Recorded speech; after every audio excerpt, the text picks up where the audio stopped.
ನಮಸ್ತೆ ಎಲ್ಲರಿಗೂ.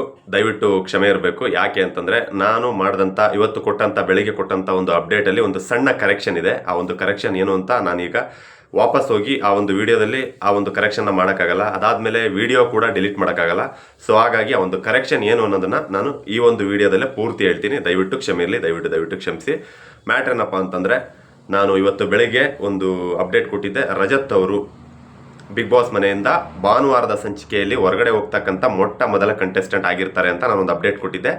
ಸೊ ಆ ಒಂದು ಮಾಹಿತಿ ತಪ್ಪಾಗಿದೆ. ಒಂದು ಸಣ್ಣ ಕರೆಕ್ಷನ್ ಇರಲಿ. ಏನಾಗಿದೆ ಅಂತಂದರೆ, ಬಿಗ್ ಬಾಸ್ ಮನೆಯಲ್ಲಿ ಒಂದು ಟಾಸ್ಕನ್ನು ಕೊಟ್ಟಿರ್ತಾರೆ. ಏನಪ್ಪ ಅಂತಂದರೆ, ಒಂದು ಸೂಟ್ ಕೇಸನ್ನು ಅವ್ರ ಮುಂದೆ ಇಟ್ಟು ಇದರಲ್ಲಿ ಸಮ್ ಅಮೌಂಟ್ ಇರ್ಬೋದು. ಅದು 1 ಲ್ಯಾಕ್ ಆಗಿರ್ಬೋದು, 2 ಲ್ಯಾಕ್ ಆಗಿರ್ಬೋದು, 5 ಲ್ಯಾಕ್ ಆಗಿರ್ಬೋದು, 10 ಲ್ಯಾಕ್ ಆಗಿರ್ಬೋದು, 20 ಲ್ಯಾಕ್ ಸಮ್ ಅಮೌಂಟ್ ಇರ್ಬೋದು.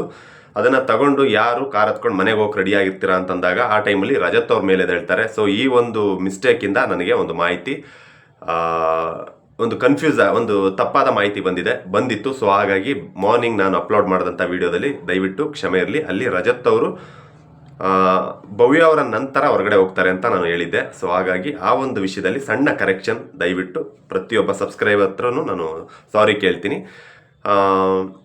ಸೊ ಹಾಗಾಗಿ ಆ ಒಂದು ವಿಡಿಯೋದಿಂದ ಇನ್ನು ಮಿಕ್ಕಿದ ವಿಡಿಯೋಗಳಿಗೆ ಎಫೆಕ್ಟ್ ಆಗುತ್ತೆ ಅನ್ನೋ ಕಾರಣಕ್ಕೆ, ಅಂದರೆ ನೀವುಗಳು ಅರ್ಥ ಮಾಡ್ಕೊಳ್ಳೋವಂಥ ಒಂದು ಪ್ರೊಸೆಸ್ ತಪ್ಪಾಗುತ್ತೆ ಅನ್ನೋ ಒಂದು ಕಾರಣಕ್ಕೆ ಈ ವಿಡಿಯೋದಲ್ಲೇ ಅಷ್ಟು ಇವತ್ತು ಅಪ್ಲೋಡ್ ಮಾಡಿದಂಥ ಪ್ರತಿಯೊಂದು ವಿಡಿಯೋದ ಅಪ್ಡೇಟ್ನ ಕೊಡ್ತಾ ಇದ್ದೀನಿ. ದಯವಿಟ್ಟು ಕ್ಷಮೆ ಇರಲಿ. ನನ್ನ ಕಡೆಯಿಂದ ಈ ಒಂದು ತಪ್ಪಾಗಿದ್ದಕ್ಕೆ ದಯವಿಟ್ಟು ಕ್ಷಮೆ ಇರಲಿ.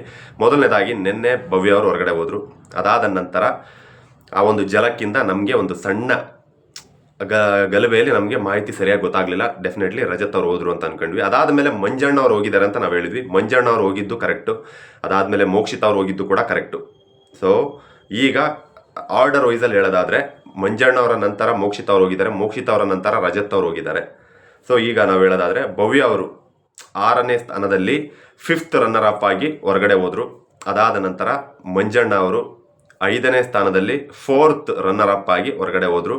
ಅದಾದಮೇಲೆ ಮೋಕ್ಷಿತ ಅವರು 4ನೇ ಸ್ಥಾನದಲ್ಲಿ 3ನೇ ರನ್ನರ್ ಅಪ್ ಆಗಿ ಹೊರಗಡೆ ಹೋದರು.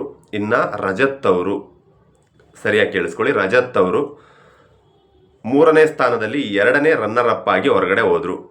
ಸೊ ಈ ಒಂದು ಮಾಹಿತಿ ದಯವಿಟ್ಟು ಕ್ಷಮೆ ಇರಲಿ. ಇದು ಆ್ಯಕ್ಚುಲಿ ಆರ್ಡರ್ ವೈಸ್ ವಿಡಿಯೋ, ದಯವಿಟ್ಟು ತಪ್ಪಾಗಿ ತಿಳ್ಕೊಬೇಡಿ.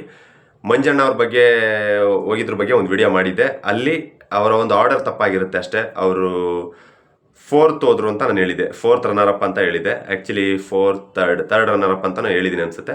ಸೊ ಒಂದು ಆರ್ಡರ್ನ ದಯವಿಟ್ಟು ಕರೆಕ್ಷನ್ ಮಾಡ್ಕೊಳ್ಳಿ. ನನ್ನ ಕಡೆಯಿಂದ ಆದಂಥ ಮಿಸ್ಟೇಕ್ ಅಷ್ಟೇ ಅಲ್ಲ, ಮ್ಯಾಕ್ಸಿಮಮ್ ನನಗೆ ಒಂದು ಇನ್ಫಾರ್ಮೇಷನ್ ಬರುವಂಥ ಒಂದು ಪ್ರೊಸೆಸ್ಸಲ್ಲಿ ಸಣ್ಣ ಮಿಸ್ಟೇಕ್ ಆಗಿದೆ. ಅದು ಬಿಗ್ ಬಾಸ್ ಕೊಟ್ಟಂಥ ಒಂದು ಜಲಕ್ಕಿಂದ.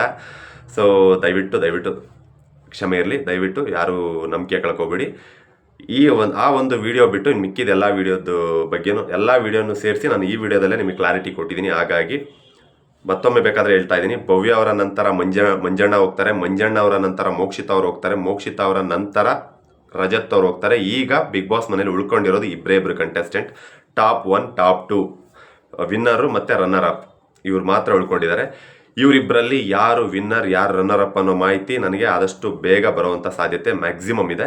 ಸೊ ಹಾಗಾಗಿ ಇದರ ನಂತರ ಇಮಿಡಿಯೇಟ್ಲಿ ನಾನು ರನ್ನರ್ ಮತ್ತು ವಿನ್ನರ್ ಬಗ್ಗೆ ರನ್ನರ್ ಅಪ್ ಮತ್ತು ವಿನ್ನರ್ ಬಗ್ಗೆ ಮತ್ತೊಂದು ವಿಡಿಯೋನ ಮಾಡ್ತೀನಿ. ದಯವಿಟ್ಟು ಬೆಳಿಗ್ಗೆ ಆದಂಥ ಒಂದು ಮಿಸ್ಟೇಕಿಂದ ದಯವಿಟ್ಟು ಯಾರು ಬೇಜಾರು ಮಾಡ್ಕೋಬೇಡಿ. ನಾನು ಅಪಾಲಜಿ ಕೇಳ್ತಾ ಇದ್ದೀನಿ, ಸಾರಿ ಕೇಳ್ತಾ ಇದ್ದೀನಿ. ದಯವಿಟ್ಟು ಕ್ಷಮೆ ಇರಲಿ. ಧನ್ಯವಾದಗಳು. ಆದಷ್ಟು ಬೇಗ ನೆಕ್ಸ್ಟ್ ವಿಡಿಯೋದಲ್ಲಿ ಮತ್ತೆ ಹೊಸ ಒಂದು ವಿನ್ನರ್ ಮತ್ತು ರನ್ನರ್ ಅಪ್ ಸುದ್ದಿನ ತೊಗೊಂಡು ಬರ್ತೀನಿ. Thank you.